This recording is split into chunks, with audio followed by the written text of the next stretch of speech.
Tidak memilih bukan merupakan sebuah pilihan. Hal itulah yang seharusnya disadari oleh seluruh lapisan masyarakat Indonesia, di mana satu suara yang ia berikan adalah penentu kemana langkah bangsa ini 5 tahun ke depan.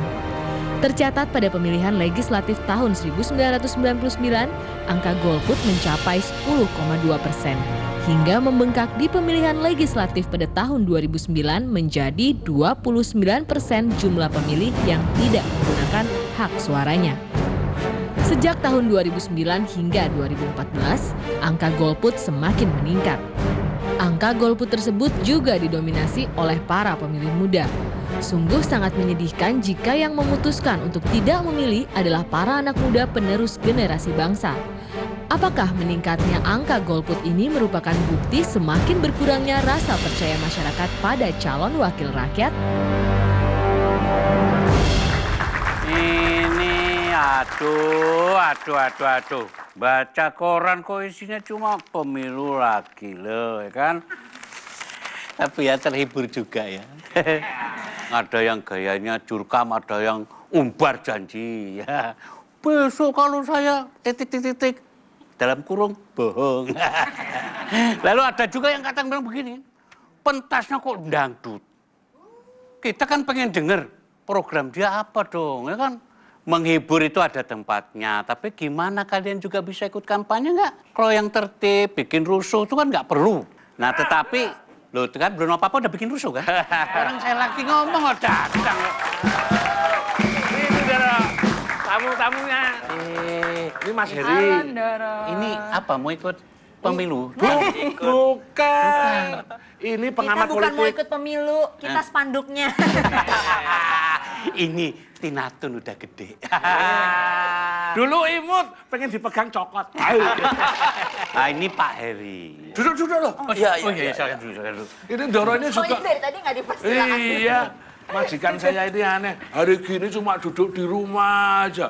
Mbok ya ikut kampanye, Pak. Banyak acara. Aku ikut kampanye. Itu kampanyenya sampai memenuhi jalan-jalan raya, jalanan jadi macet. Ini loh, ini yang perlu saya tanyakan tuh itu. Ini kampanye kok malah bikin rusuh, bikin macet. Dan yang susah lagi loh, Apa, Doro? bawa anak-anak.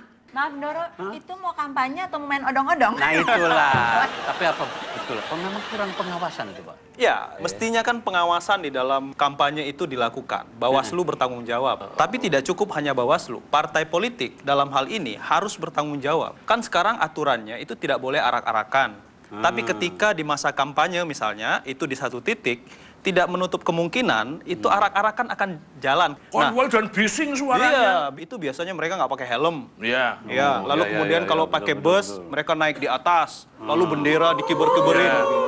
Nah, ini mestinya kan pihak kepolisian harus tegas, harus ditilang itu. Ya itu kalau polisinya punya nyali. Tapi seringnya polisinya takut sama partai.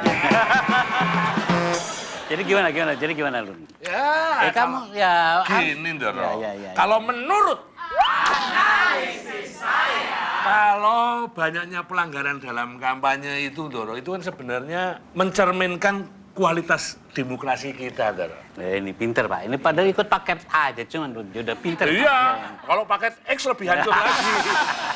Sekarang itu ukuran partai bagus itu banyak masanya. Banyak apanya lagi? Banyak pemilihnya toh. Suaranya. Banyak suaranya. Banyak apa lagi? Yang paling itu malah yang lagi tren itu. Apa itu?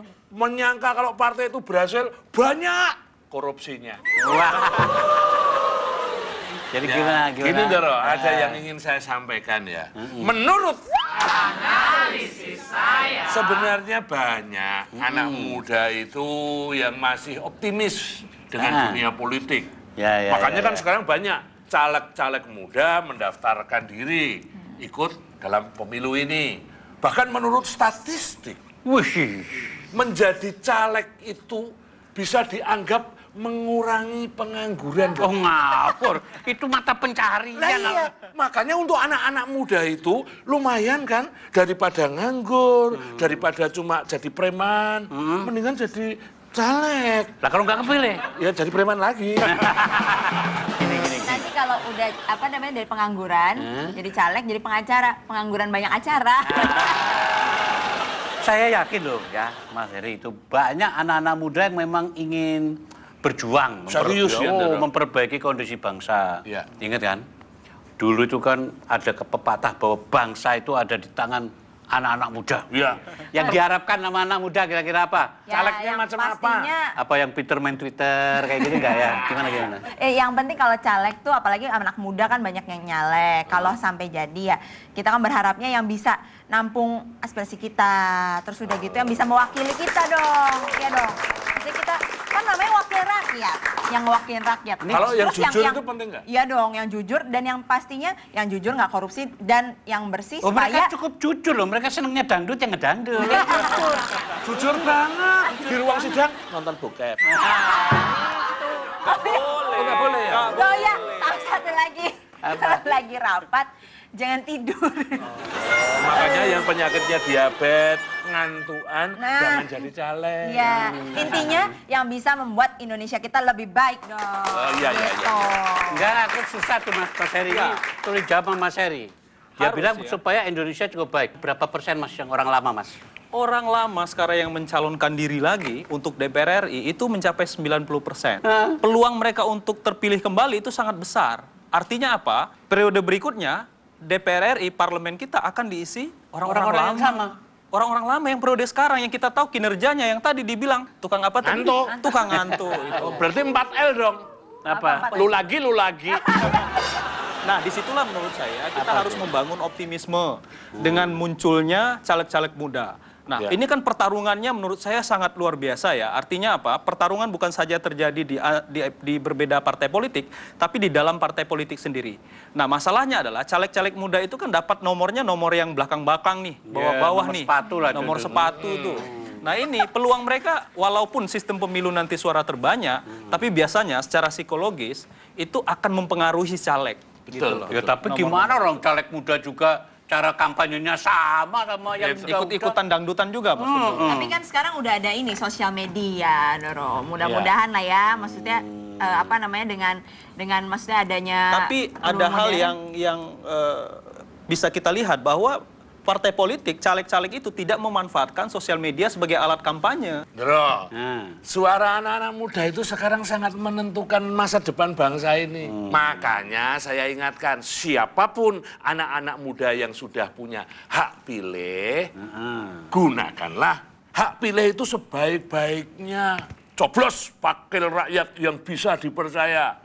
Jangan nyoblos yang lainnya. Kalau sampai nyoblos yang lain, bisa-bisa nanti telat 3 bulan.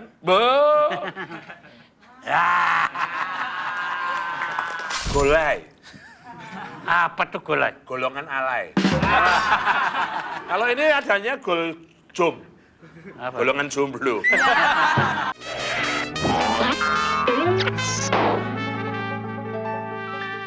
Kayak gini. Saya itu masih penasaran ini ya. Pentingnya anak-anak muda dalam pemilu ini kan. Kan kalau ada pemilu pasti ada pemilah. Pemilah. Apa itu, Doro? Pemilih pemula. Nah, kira-kira gitu kan? Pemula itu juga ada maknanya, Doro. Apa? Pemilih lansia. Lanjut usia. Ya kayak Doroku ini. Tapi gini loh, Ya, Doro. jadi gimana? Menurut analisis saya, bagi anak muda, memilih pemimpin itu jauh lebih sulit daripada memilih pacar. Lo so tahu ah. Milih pacar itu gampang. Gimana? Waduh, banyak pacarnya kayaknya. Enggak, kalau tinggal milih mau yang ganteng kayak Afgan atau yang imut kayak aku. Kalau milih pemimpin susah, toh. Kalau milih pacar dari mata aja, Oh. ya kan? Nanti baru turun ke hati. Tapi kalau misalnya milih pemimpin kan harus semuanya. Dari mata ya, hati ya, pikiran semuanya gitu. Karena kan kalau pemimpin nggak main-main buat bangsa kita gitu. Kalau milih pacar kan buat sendiri aja. Kalau Ya kalau rugi sendiri. rugi sendiri, ya kan? galaunya galau sendiri. Kalau rame-rame kan bahaya. Bahaya, benar. Kan udah dengar nih tentang persepsi anak muda tentang pemimpin. Lalu apakah para caleg yang ada sekarang ini sudah bisa memenuhi harapan anak-anak muda? Karena kalau melihat komposisi caleg itu kan yang itu apa 4L? Lu lagi. Lu lagi. Reputasinya udah ketahuan, ya kan? Gimana coba? Ya, kita bisa lihat sebenarnya memang generasi muda yang ikut pemilu di 2014 ini memang kita lihat variasi mereka itu lebih beragam. Dan saya mengatakan bahwa mereka tingkat rasionalitasnya lebih baik, lebih tinggi. Artinya kita katakan cerdas. Iya, dari yang cerdas. dulu-dulu. Iya, dari yang kita sudah sendiri. lama Iya, lebih banyak. kita, ya kan? gitu.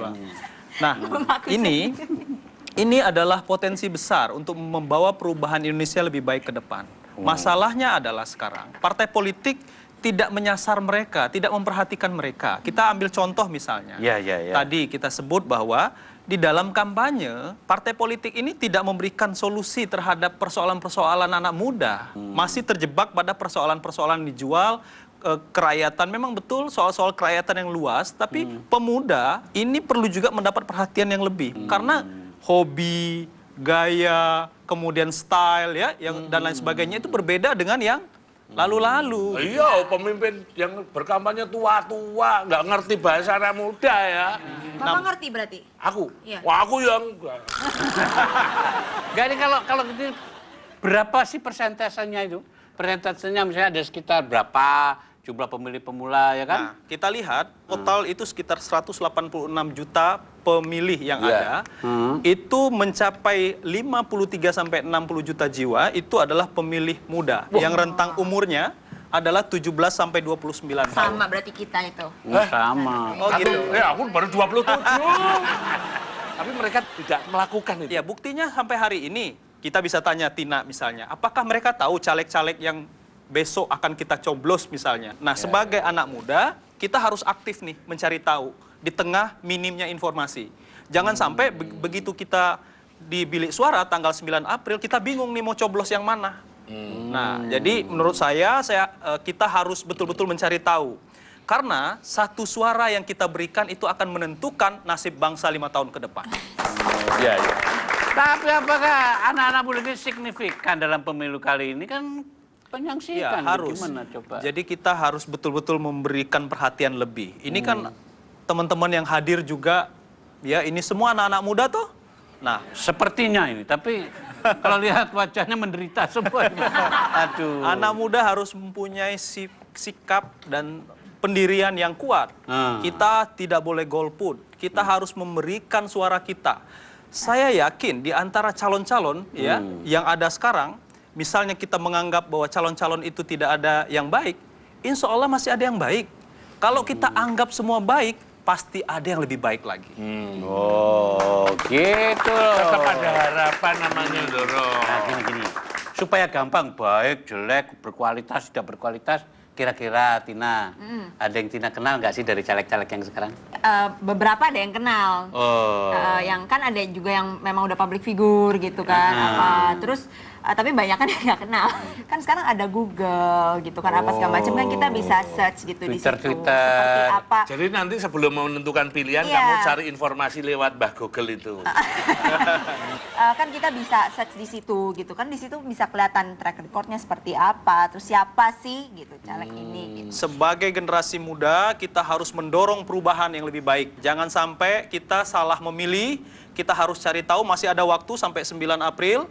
Ya, betul-betul kita cermati, jangan tertipu dengan iklan-iklan media luar ruang, balehonya gede, lalu kemudian kampanyenya umbar-umbar janji, tanpa kita menelusuri lebih jauh bagaimana rekam jejak mereka. Jangan-jangan dahulu kalanya zaman baheula ya, mereka punya dosa, mereka punya kasus yang sebenarnya kasus itu kalau mereka terpilih otomatis nanti terseret-seret dan itu bisa menunjukkan bagaimana karakter mereka. Yang penting itu seperti hiburan, jangan sampai golput.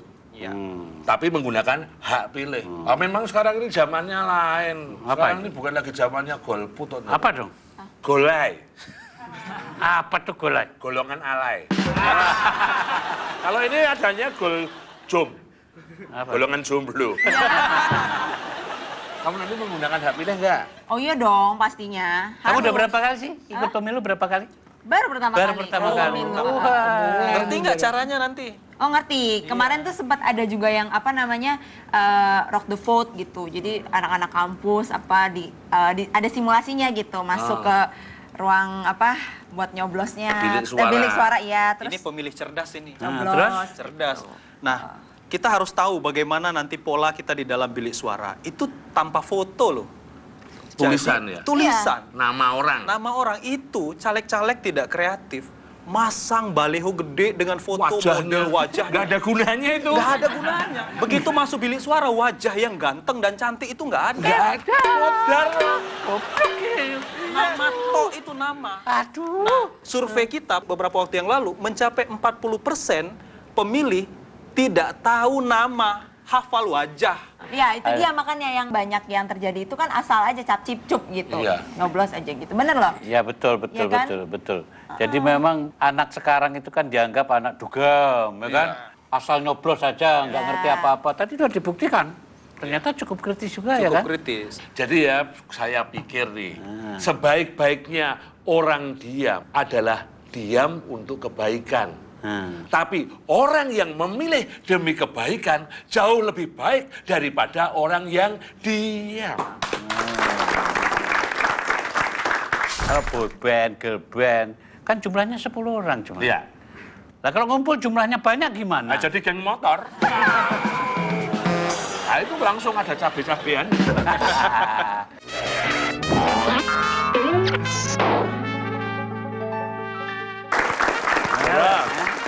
Kalau saya itu ngelihat Tina Atun ini ya, saya itu jadi inget lagunya yang ngetop dulu itu zaman dia masih anak-anak. Ingat nggak lagunya? Waduh. Lagunya apa dulu? Lagunya ingat aku dulu. Coba Apa gimana? coba? Bolo-bolo. Mama Coba ya kamu sama Mas Entilun sini. Oh, ini Nyanyi semua papa. yang masih ingat coba. Pakai gaya kepalanya, pakai gaya kepalanya. gimana Ya. Mama itu bukan goyang kepala Tina Tun, asam urat. Papa. Tepuk tangan dong.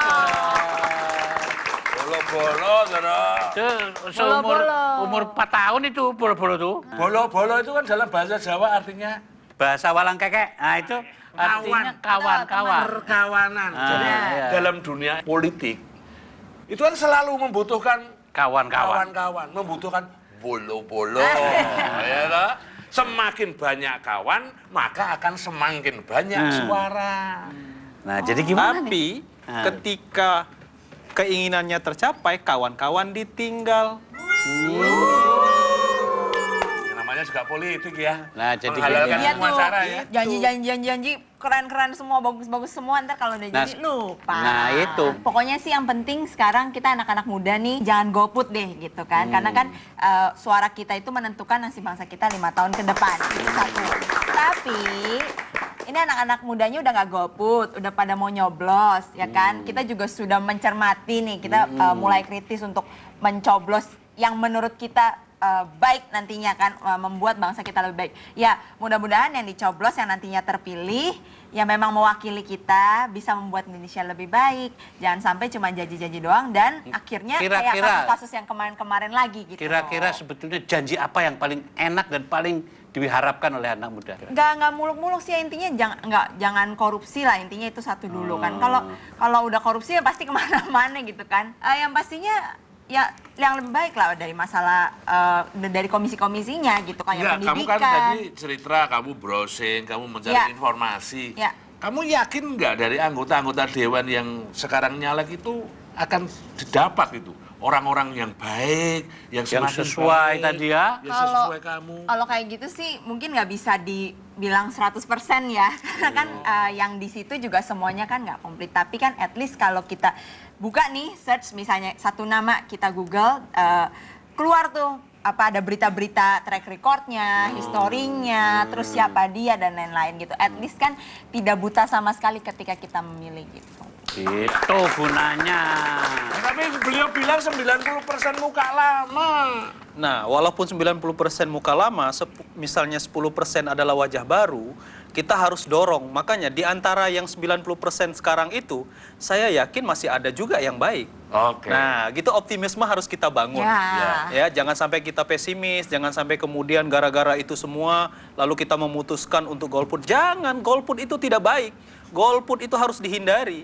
Karena apa? Semakin banyak golput nanti kita yang rugi. Rugi, nah ruginya kenapa coba? Rugi. Pertama misalnya, kalau kita misalnya golput, Tidak datang ke TPS, pemilu tetap sah walaupun jumlahnya berapapun. Kalau demikian gitu loh. Juga Artinya- yang lebih gawat nanti surat suara orang yang tidak datang ke TPS Bisa digunakan. dicoblos sesukanya Nah, panitia itu.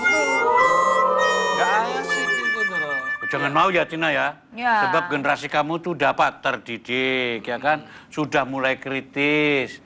Sudah nggak bisa dibohongin sembarangan. Toh Jadi- nyoblos kan juga 5 tahun sekali, tapi Nah. itu kan sesuatu yang sangat penting untuk 5 tahun ke depannya. Iya. Saya punya resep.